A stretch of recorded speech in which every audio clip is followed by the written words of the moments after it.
Ya, selamat sore semuanya. Sore hari ini di Polres Jakarta Selatan. Hari ini Pak Sunan sebagai orang tua dan juga dari kepolisian hadir di sini karena ada agenda diversi. Dan hari ini pun kehadiran daripada pelaku. Mana suaranya kerasan dikit malah.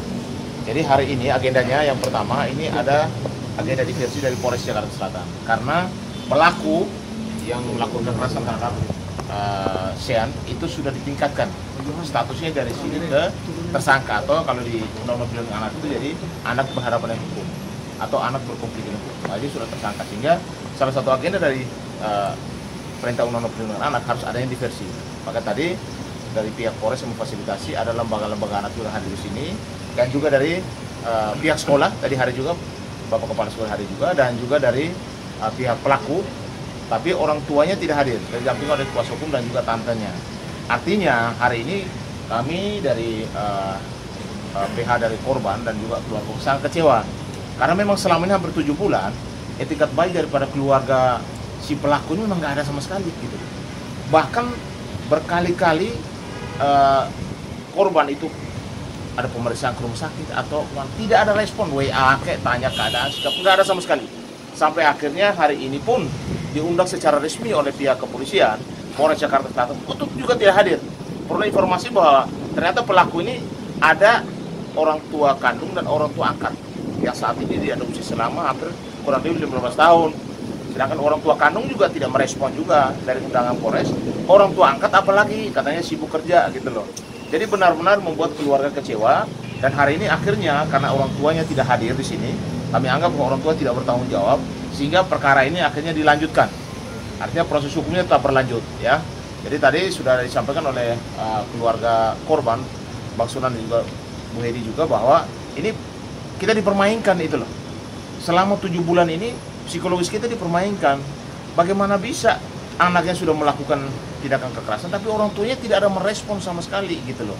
Sebagai orang tua ya, kita bicara orang tuanya, artinya orang tuanya tidak bertanggung jawab bahwa orang tua yang kandung maupun orang tua yang orang tua angkat. Makanya kami sampaikan tadi sudah secara tegas bahwa perkara ini karena sudah ada penetapan anak ABH, anak berhadapan hukum, atau kalau istilah keren itu sudah jadi tersangka, sehingga kasus ini tidak ada tadi karena orang tua tidak ada, akhirnya dilanjutkan ke proses berikutnya, artinya proses sampai di pengadilan. Ya itu dari saya. Bang Sunan, tadi ada keterangan dari pengacara terlapor, kata ada kebaikan hati dari seorang Bang Sunan untuk agar anaknya tidak sekolah atau tidak dihukum lagi. Artinya apa tuh, Bang Sunan? Ya, memang semenjak awal kami pun juga sudah memaafkan si anak yang saat ini sudah naik statusnya. Kami tidak meminta pihak sekolah untuk mengeluarkan, kami juga malah meminta supaya anak ini atau yang kami duga pelaku kekerasan ini agar tetap bisa mengikuti sekolahnya, mengikuti ujian dan lain-lain. Karena buat saya ini lebih kepada bagaimana sih kita menjadi orang tua. Seperti saya selalu mengingatkan Sean, setiap pagi, setiap hari kalau ngantar sekolah, Sean, kamu tuh bisa bela diri. Kamu belajar bela diri dari umur masih 6 tahun sampai saat ini. Saya selalu pesan, jangan pernah gunakan ya ilmu bela dirimu kepada teman-teman di sekolah.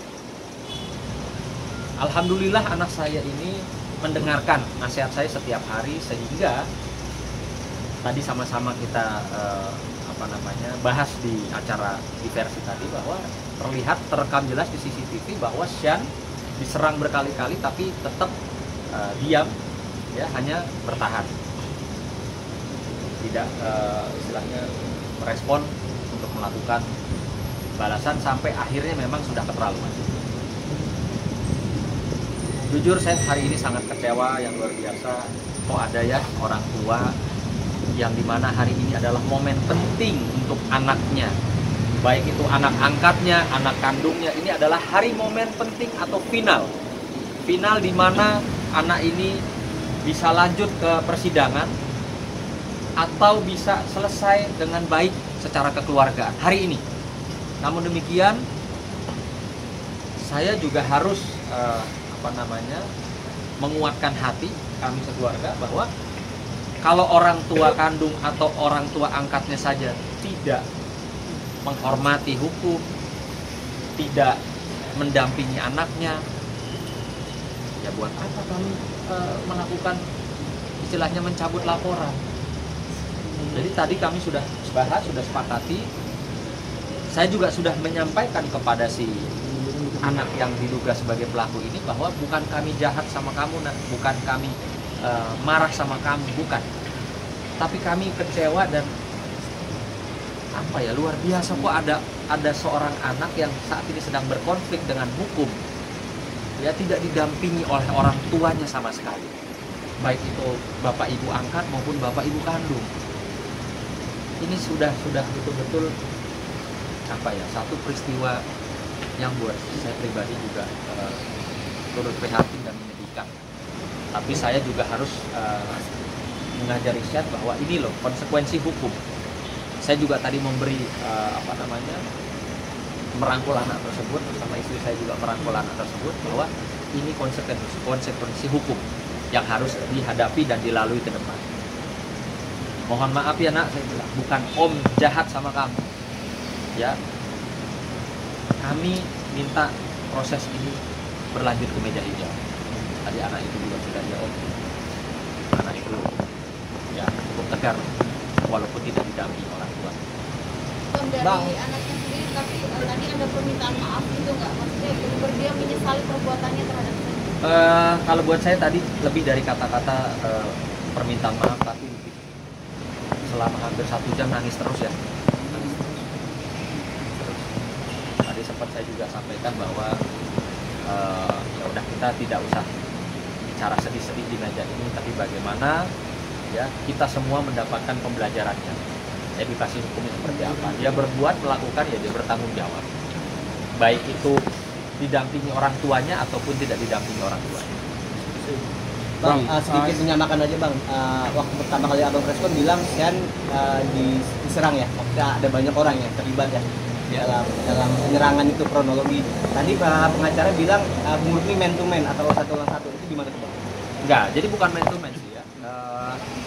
Awalnya kita kan melihat CCTV.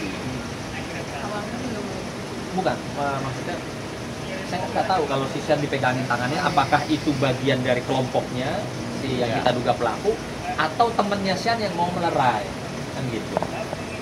Nah itu jawaban dari saya. Jadi kami awalnya tidak tahu, kami hanya melihat CCTV. Jadi Sean berarti dikerubutin rame-rame karena ada yang pegangin tangannya Sean ke belakang, sehingga Sean nggak bisa berdaya, Sean kena pukul. Gitu. Bang, bicara tentang ini kan akhirnya abang memilih untuk lanjut ke meja hijau bang ya, untuk proses pembelajaran. Di satu sisi hati kecil abang mungkin juga tidak ingin hal ini terjadi untuk anaknya, untuk anak atau si pelaku itu sendiri. Ini kan untuk pembelajaran sebetulnya untuk orang tuanya, seperti itu bang. Ini cukup dilematis nggak pak untuk memutuskan akhirnya ya anak ini yang memang harus bertanggung jawab karena memang sangat.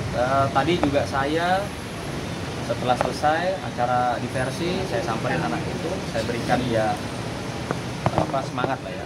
Saya berikan moral bahwa namanya anak laki yang harus tegar, jangan bersedih. Juga tadi sebelum pamit, istri saya juga datang peluk anak itu, ya artinya kami tidak ada dendam sama si anak itu. Ya cuma kami juga harus mengedukasi agar supaya para calon-calon pelaku nih ya, bully maupun kekerasan di sekolah tentunya harus sudah banyak mengambil pembelajaran dari peristiwa kasus-kasus yang berjalan sampai di meja hijau. Begitu juga orang tua, guru harus bisa betul-betul menjaga agar supaya hal-hal yang namanya bullying atau kekerasan di waktu atau di lokasi sekolah itu tidak terjadi. Bang, mohon maaf kalau salah nih, kan masih ada 2 proses lagi di kejaksaan dan di pengadilan. Artinya masih ada celah nggak sih? Bang Muhammad mungkin bisa dijelasin secara hukum mereka untuk restoratif justice itu, Bang? Ya, jadi perlu saya jelaskan bahwa ini kan kasus anak. Undang-undangnya pun undang-undang khusus perlindungan anak. Artinya tahap per tahap itu selalu ada yang namanya diversi. Jadi setelah di kepolisian nanti tahap 2-nya, Nanti di kejaksaan itu ada diversi lagi. Nanti kalau berlanjut terus ke pengadilan, sebelum sidang pun nanti ada diversi lagi. Jadi masih ada 2 diversi yang bisa apakah dilanjut sampai proses sidang, karena nanti untuk hakim pun, pengadilan untuk anak pun berbeda perlakuannya. Pengunjung tidak ada, hakim itu menggunakan pakaian yang bukan yang agak sini, jadi semuanya memang untuk anak gitu. Tapi ingat bahwa kekerasan itu semua orang juga tidak setuju. Pak, bayangkan siapapun mau anaknya diperlakukan seperti itu, kan tidak ada yang mau. Makanya ini kesalahan daripada orang tuanya. Kita kalau anak sudah, tapi orang tua itu harus bertanggung jawab. Artinya kalau sudah kejadian, lu datang deh minta respon ke WA, ke tanya gitu loh. Mana anaknya, Esian gimana, sudah kondisinya, udah cek ke dokter gimana. Pak Sunan tidak ada minta biaya apa-apa. Lu respon hati nurani kamu itu loh sama ini anaknya Pak Sunan sebagai korban. Karena bagaimanapun undang-undang perlindungan anak, Esian adalah anak korban. Kalau diperlakukan sama, ini juga tidak adil. Loh, dia pelakunya kok anak korban, dia kan hanya dipukul doang. Kalau misalnya dia gunakan alat senjata tajam sampai akhirnya jatuh dan lain sebagainya, apa diperlakukan sama?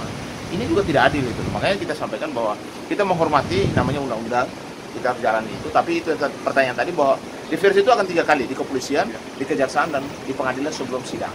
Ya. Tapi masih ada peluang artinya. Artinya semua berjalan. Peluang itu dalam proses itu tetap berjalan. Niat Bang Sunan tadi sudah merangkul anaknya. Dia menyampaikan bahwa udah kamu tetap sekolah saja. Loh, kalau orang tua yang jahat pasti langsung minta sekolah, tidak boleh lagi karena ini bisa berpengaruh terhadap psikologis anak yang lain. Tapi kan tidak dilakukan karena memang beliau sadar bahwa masa depan anak itu lebih penting. Tapi tanggung jawab keluarga seperti apa? Itulah kesalnya hari ini kenapa keluarga, ibu bapak kandung, ibu bapak angkat tidak hadir menghormati proses hukum yang ada di Polres Jakarta Selatan. Kak Hedi tadi sempat bertemu dengan si anak pelaku ya. Artinya ada obrolan apa sih sebagai orang tua, sebagai ibu ya, walaupun bukan anak. Lihat anaknya jadi yang aku sangat nggak sangka memang setega itu gitu ya, orang tua angkat dan orang tua kandung bisa sama-sama tidak hadir saat-saat, dan kalau bahasa saya anaknya sudah di ujung jurang tapi mereka mampu untuk tidak hadir. Bahkan orang tua angkatnya, sebenarnya kami kan tidak pernah kenal ya orang tua kandung, kami tidak pernah kenal, kami kenalnya orang tua angkat. Orang tua angkatnya juga menurut pengacaranya rasanya hanya sekedar sedang di Lampung. Kalau buat saya Lampung itu tidak terlalu jauh kalau urusan anak saya, tapi mereka memilih untuk tidak datang. Jadi saya sedih banget melihat anak itu nggak tega pastinya, dan tadi terakhir memang sebelum turun saya rangkul lagi. Ya saya kuatin aja gitu, saya kuatin si anak ini untuk saya ingatkan dia tidak boleh melakukan hal-hal seperti ini lagi. Dia juga harus selalu kuat, harus selalu sehat, tapi juga sebagai laki-laki dia harus bertanggung jawab karena segala sesuatunya seperti yang saya sampaikan ke anak saya sendiri juga, setiap kali kita melakukan apapun pasti ada konsekuensinya dan itu harus dijalani. Itu aja pesan aku sama mereka. Nah mungkin teman-teman ada hal yang mau disampaikan, Sen. Ya, saya tidak takut sama dia. Saya dari kecil sudah belajar tapi saya bilang nggak boleh lakuin itu, nggak boleh berantem di sekolah. Ketemu temennya, Gimana? Mungkin dia minta maaf, rasa dia menyesal gitu. menyesal. Kelihatan itu dia. Kelihatan. Tapi kalau kamu sendiri pribadi memaafkan, tapi jalur hukum masih tetap berjalan ya. Oke. Di sekolah masih negor sama masih katanya tadi sudah main bareng. Kan berarti alasan kamu nggak melawan waktu pada saat itu karena ingat omongan dari ayah, bukan karena kamu nggak berani. Oke.